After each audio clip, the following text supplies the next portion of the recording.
All right. Hi, my name is Stacy Martin. I'm originally from Wisconsin. And I'm here today to tell you guys a little bit about my story. This is the 7th state that I've lived in. Oh, I can't move this. Let's see. There we go. Okay. All right. So this is the 7th state that I've lived in. I moved to Chattanooga a little over 3.5 years ago. Everywhere I've lived, I've been involved in some sort of thing. They haven't been consistent of the same thing, but I've been involved everywhere I've lived. So when I relocated to Chattanooga for my job, I made a really conscious decision that I would put down roots and like sort of build community. I bought a house. So that meant that hopefully I was going to stick around for a little while. There are a couple of organizations that I reached out to. I was in the junior league. This is the 3rd league I've been in. I transferred in to the Chattanooga League.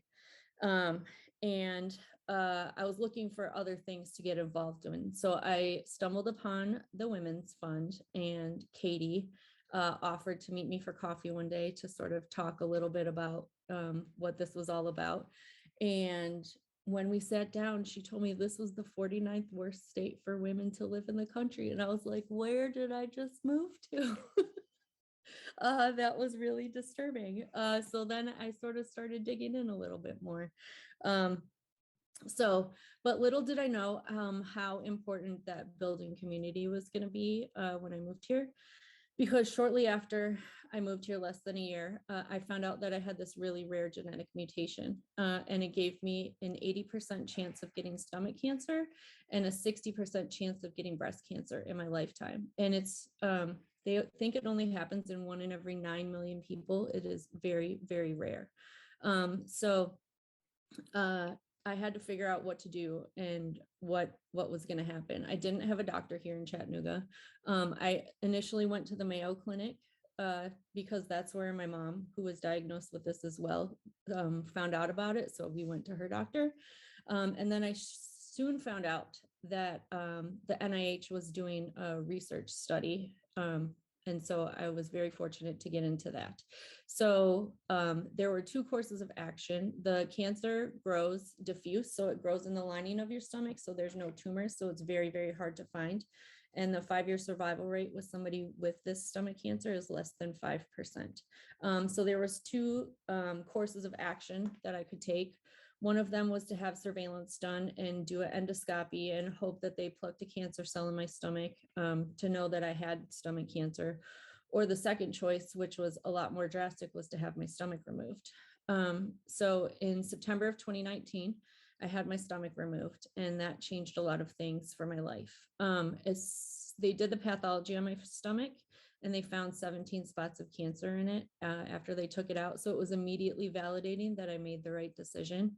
But everything changed sort of in my life. So as you can see in that little picture, that's sort of how my digestive tract is. So my esophagus is attached directly to my small intestine, so I don't have a lot of space. I just have a tube. And because of that, I have to eat every 2 hours. I have to chew my food to a puree before I swallow, and I have to eat a lot of protein because that's what fuels me. I actually never showed anybody this picture before, but I always get questions, so I figured I might as well show it. Anyways, so in last November, I had a double mastectomy, and now all of my cancer concerns have been abated, and I'm super healthy, and we're going forward. So the good news is I have lots of life. So I have been involved in lots of things. I feel like I fought very hard to preserve my voice. And so now I fully intend to use it. I mentioned that I was involved in things all over the place. So one of the things last year, I was on the board in the junior league, and I reached out to Janine to see how we could incorporate some more advocacy. Obviously, last year's political climate was extremely heated. And I do believe that advocacy is not necessarily tied to political things. There are certain basic things that we are all entitled to as people that are non-political actions. And we can express our opinions to the people who are representing us so that they know how we feel, because that's their jobs. So let's see, hold on.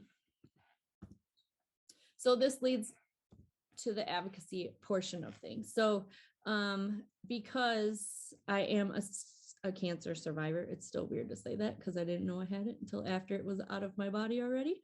But there are several organizations that have asked me to speak on their behalf. So federally, I've advocated for 2 different foundations. I talked to Chuck Fleischman, Marsha Blackburn, and Bill Haggerty, and I asked them for $46 billion in funding for the NIH and for cancer research on 2 separate occasions this year. Last year, I was an election official, so I could do my part with people being able to vote. The last thing I did before COVID shut down is I went to the Women's Day on the Hill with the Women's Fund. And that was a really, really, really cool experience to sort of see the inner workings of everything and sort of see how things get done. You have to be patient because it's not fast and a lot of work gets done in the background. But it's cool to learn how things work. I always participate in the Monday call sheets. I print everything off and I write up my notes. So during my lunch hour, I can go sit in the car and make my phone calls. And I think the Women's Fund does a phenomenal job, Janine, dummy proofing this situation. So I feel like if I can do these things, a lot of other people can. But basically, I think it's not everybody will have a situation like mine where things become very clear very quickly about what's important to you.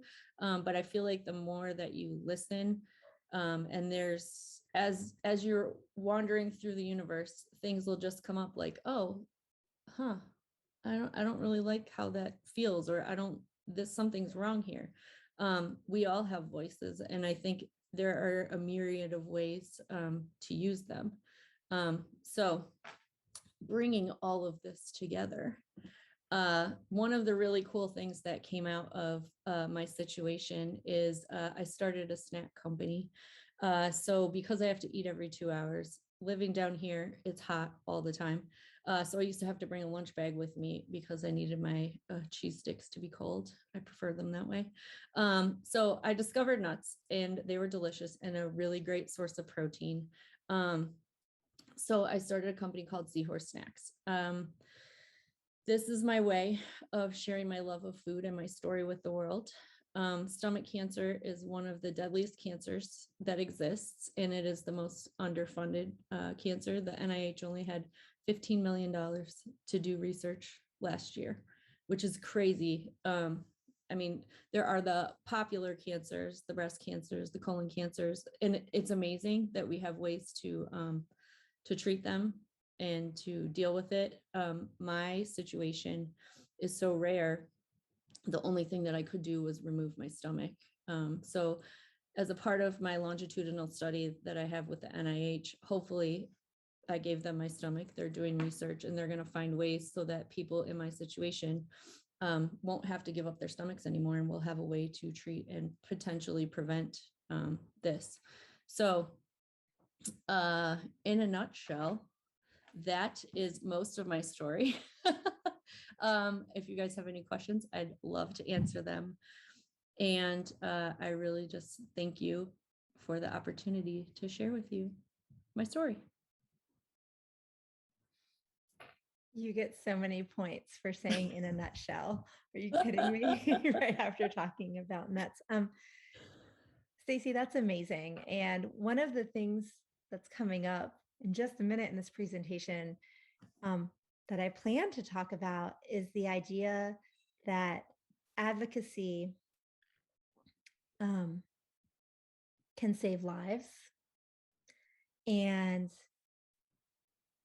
that's what you're doing. And I think that's really amazing.